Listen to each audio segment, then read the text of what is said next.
Danny Flexen here for Seconds Out. Delighted to be joined by the voice of Queensberry Promotions. He hates it when I say this, Mr. Dev Sahni. I don't like it because I can see Frank over there. He's definitely the voice. So if he hears you saying that, I'll get a clump at some point. So let me just stop that one.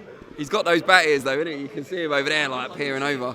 Voice of Queensberry, Dev Sahni, you having a laugh? He's claiming to be the voice again. Do me a favour. Do me a favour. Yeah. He'll love that. Dev, Magnificent Seven truly could live up to the name. I was there for the first Magnificent Seven back in 2010. I don't know if you were. You were probably a mere twinkle in your parents' eyes. But what do you make of it? How do you weigh it up? What are the highlights for you? You can't name all seven. Look, I think Bull v Dog Bay is one of those fights that's too good to be true. When I first saw it written down on a piece of paper that goes around the office, they say, oh, these fights are coming up. I said, no chance. Take that away from me. Someone will pull out. There's no way it'll actually happen. And it's happening. I can't believe it. That's one of those fights where you think, you know, after Bull won his last fight, you think, who'd be good for him next? Do you know what? Dog Bay would be pretty tasty. And it's actually happened. Final eliminator for a world title as well. And let's see how good Nick Bull is. We've been giving him a lot of hype. He's one of the shining lights coming through in the Queensberry stable. Got it all to do against Dog Bay. Dog Bay does not think he's a finished fighter or a wash fighter or anything like that. He's only lost to the very, very best. And he thinks he's going to beat Nick Bull, and he thinks it's probably too soon for Nick Bull. Well, let's see. I'm so hyped about that fight. And obviously, of course, you know, all the other 6 fights as well. What's the sleeper hit? What's the one people aren't talking about enough? I think Nathaniel Collins against Zach Miller there will be very interesting. Now, Zach Miller is getting a bit of a reputation up north around the gyms. He's an unbeaten fighter. He's 13-0, and this is his chance. He's not beaten anyone, by the way. He's 13-0, all against guys with losing records. But sometimes you just suddenly get that opportunity. Opportunity knocks. This is everything to Zach Miller. He suddenly gets the chance in one fight to become British and Commonwealth champion, catapult himself to the top of the division domestically. So big chance for him. I think people are sleeping on that fight. Kakachi against Garner, I don't think people are sleeping on that. That's just a good fight. It's kind of similar to the Zach Miller fight where Garner hasn't beaten anyone, right? He's only beaten a handful of people. He hasn't beaten anyone. Look, in theory, Anthony Kakachi is a world level super featherweight. I think he's top 10, certainly a top 10 super featherweight. He might be top 5. And Ryan Garner, again, that chance to catapult himself onto the world scene. Amazing opportunity, great fight, and you saw on Anthony Kakachi's Instagram, he said something like, "This is a gift, son." Well, let's see if Ryan Garner agrees, and let's see if he can take that gift. Now, you've got 2 press conferences this week. This is the first of 2. Tomorrow, huge fight being, well, it's already been announced, but it's being commemorated with a press conference. Liam Williams, Hamzah Sheeraz. You know Hamzah well, but this is a huge opportunity. I don't want to be disrespectful, but it's great matchmaking. Would you agree? Look, we'll find out afterwards. It might not be. You know, if from the Queensberry perspective, you think great matchmaking because Hamzah can beat Liam Williams and add Liam Williams to his resume and move on, and it's a great scalp. But it might not go to plan. Sometimes these things don't go to plan. You just saw Joe Joyce against a man he didn't need to fight, Zhilei Zhang.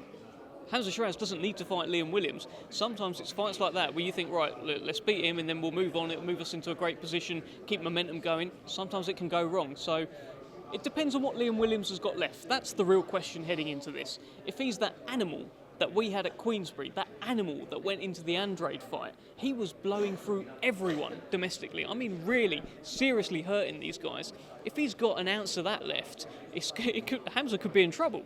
But Hamzah Sheeraz is on a streak, a ridiculous streak. I think he's knocked out 12 in a row now.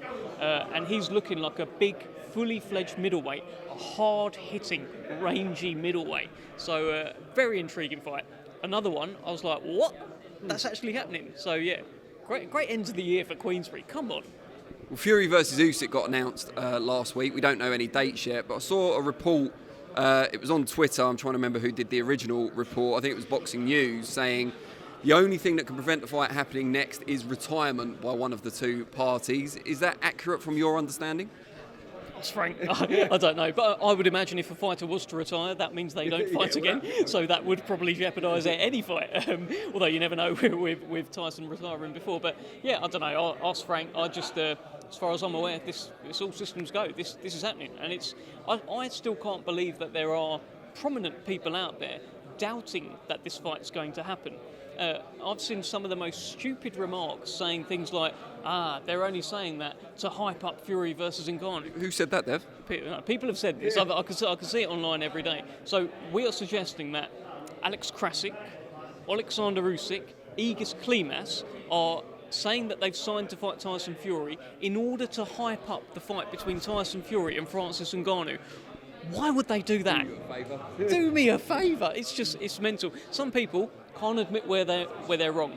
That's what it is. There's a lot of people who are wrong right now who can't quite bring themselves to say, do you know what? Fury wasn't ducking him. Do you know what? Fury will fight him. Please name these people for the headline. I don't know. They're all out there. I don't know.